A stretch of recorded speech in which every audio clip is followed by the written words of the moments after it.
Hey, it's Vaz here from Aussie Playground and welcome to another unboxing. Today we're going to be looking at this guy. This is the 1000R 1/10 scale on-road racing bike.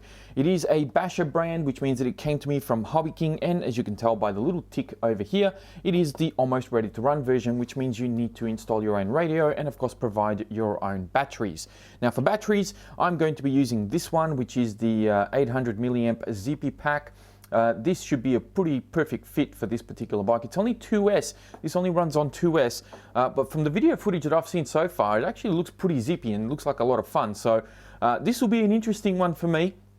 I haven't had an on-road bike. I've only had an off-road bike, and it should be just a bit of fun, just something a bit different. You know, I'm always unboxing monster trucks and truggies and things of that nature, so why not do something a little different? And you know, this is, I guess, ideal for the person that kind of has everything. And I guess I perhaps fall into that category. So here are some specs over here as far as dimensions and weight. Only 362 grams without radio, battery and receiver. There's some more pictures along the side here. Another one on this side, and on the opposite side we have 9 gram steering servo, reinforced composite rear frame, metal drive chain. We got a 3060 kV brushless motor. We have an 18 amp brushless ESC. Now this is only a very tiny motor and it only runs on 2S, so hopefully this will be okay. Carbon fiber front frame. Now most of this bike is actually made out of carbon fiber, which is amazing. It looks really nice. Oil filled assembly damper, so the forks here are actually oil filled, as is the rear shock. The rear shock is actually oil filled as well. Double steering damper as well, so you can see here you've got 2 springs, one on either side, and you've got these little retainers that you can adjust so that you can sort of set your steering the way that you want. You can set the sensitivity of it, I guess, in that regard. So this looks like a lot of fun, and I cannot wait to finish putting all of this together, because it does require a little bit of assembly. You will need to put some of this together. So let's get the bike out of the box here very quickly. Here it is here. And I'll show you the bike straight away, because obviously I don't have a stand that I can just pop it there and leave it there for you to have a look at. But you can see the nice little metal chain along here. Here's our motor. This is where your receiver is going to have to sit. And I've had a little bit of a play around to see how my receiver is going to fit in here. The receiver I'm going to use is going to be this one, which is a FlySky receiver, which will be connected up to my GT3C, which is this radio. So hopefully that'll work okay. So you can see all the carbon fiber going through here, which is really nice. The servo looks like it has an aluminium heatsink on there as well, which is very cool to see. There's your little dampeners right there. 18 amp ESC. Now this looks to me like it could be a Hobbywing ESC. You can see easy run there. You will need to glue the tires onto the wheels. They're not pre-glued from factory, so a little bit of work to do here. Here's that rear shock, and it feels really nice. Front suspension, wow, look at that. It actually works really well. Very impressive feel to them there. Pinion just on this side. You might be able to see here the 30 turn motor, 30T. So yeah, looks very nice. Like, this is really well built, hex hardware all the way through. And the one thing that I'm a little bit confused with is for the plug for the ESC, so like for your battery, they've given me 2 bullet connectors here, which I don't quite comprehend why they would have done that, because I'm going to have to cut these out now, and I'm going to have to install my own connectors. Now, the connectors I'm going to go for are actually going to be these. These are little XT30 connectors, and these kind of substitute all of these little red connectors that you see on a lot of these batteries. I prefer these. I've actually been using these on a couple of other RCs, and they are absolutely fantastic. I really like this. So very cool. I've also got a couple of smaller packs. These are 500 milliamp Gp packs, and you can see that they are a little bit thinner, but pretty much the same diameter over same dimensions overall. Just they're a bit thinner because they're a lower milliamp hour. So I'll use this one to see how it works, because that's the one that's recommended for the bike, and then I'll try with these as well and see if you know, the bike goes off balance or anything like that, because I originally got these to use on those little Rockstar crawlers, if you remember me having those, and they just fit. It's a really tight fit. I prefer not to use them in those Rockstar crawlers because they're really difficult to put in and out, but I think on the bike here, these might actually work really well, but this is the one that I'm going to be going with first. All right, so there is another box in here which we'll get out of the way, and this will have the rest of the bits and pieces that we need to complete the bike. So in here we have a user manual, and let's empty out all the contents. All right, put that box aside, and let's have a look what else we got in here. So this is your fuel tank and kind of what you're going to use to dress up the bike there. This is the little driver, or rider rather. I'll get him out of here. So there he is, there in position, ready to rock and roll. He is all rubber, so quite soft, and he's got he's got something sticking out of his butt. Looks like he's in the right position, taking a dump. Look at that, as funny as. All right, so in here we have the front bit. So this will actually go over the front of the bike, somewhat like that. And then we have a bike stand which also has some carbon fiber bits and pieces in there, which is really nice. And we have some body clips which will hold the rest of these little components in place. And we also have the little kind of, I don't know, like training bars that kind of go on the side here, so that when you lean the bike, you know, you don't just tip the bike over to the side. It kind of stays upright. So we've got that. So we'll see if I can stand the bike up. I'll use this guy to see if you can hold it in position. Hang on, you can go under the bike maybe. No, that's not going to work. Are you going to stay? There you go. That stays like that. Perfect. All right, so in here, let's have a look. What else do we have? I'll get rid of some of this plastic. Let's have a look at the user manual. We have, okay, part numbers, instructions. What else do we have in here? Okay, so information about how to set it up. There we go, how to drive it. So it gives you some information on how to get used to driving it. More blown up pictures, more part numbers.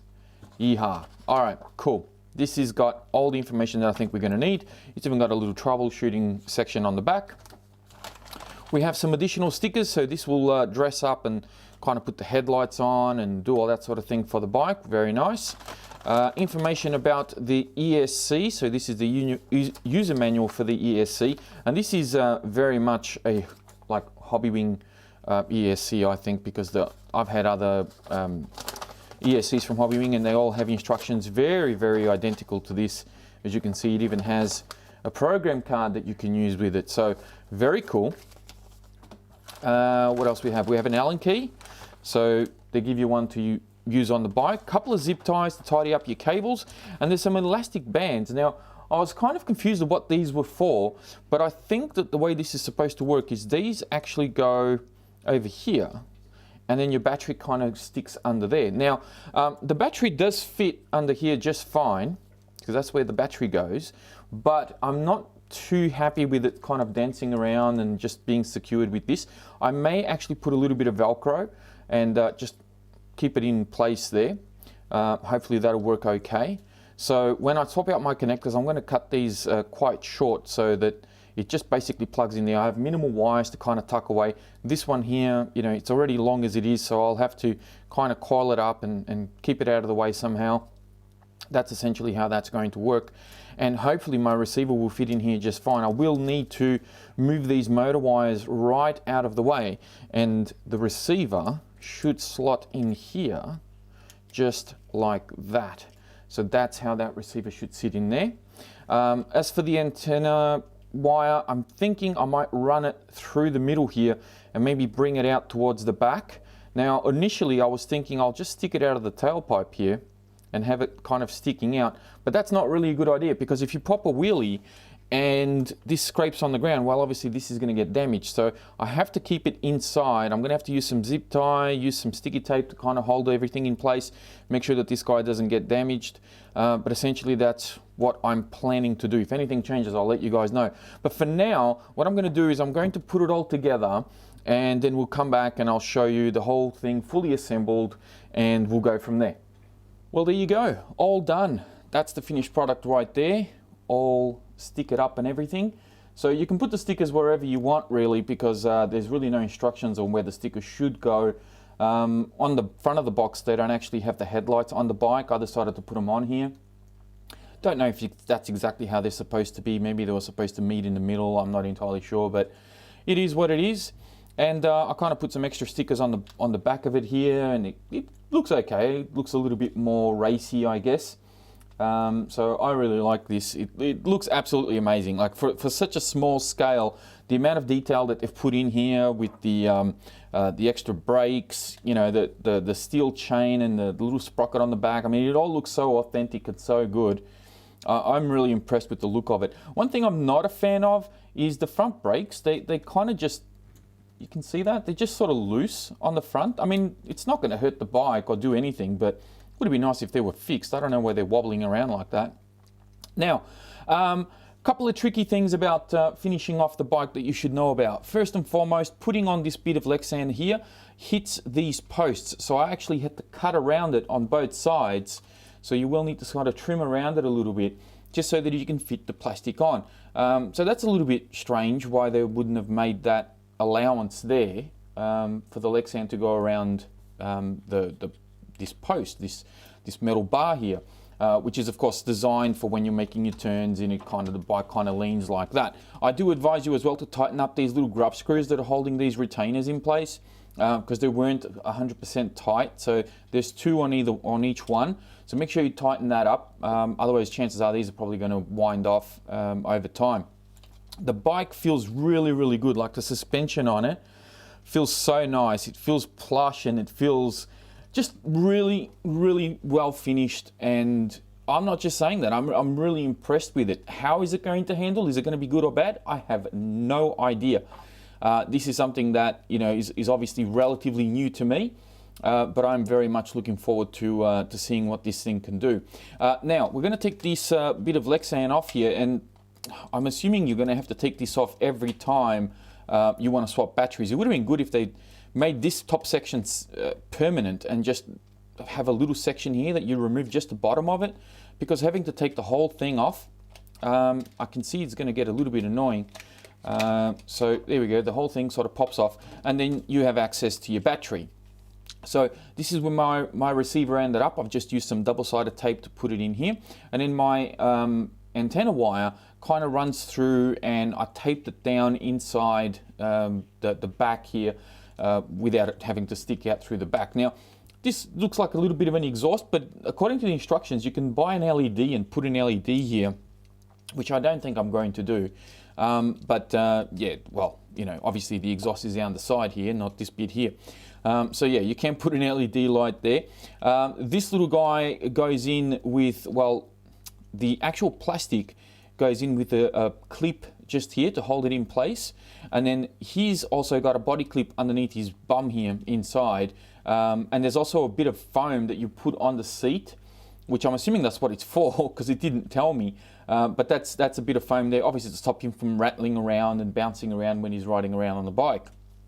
So very, very cool. And for the battery, as you can see, I've got my cables and my XT30 connectors already done. I've cut the wires fairly short so that I didn't have to sort of twirl a lot of them around and take up too much room.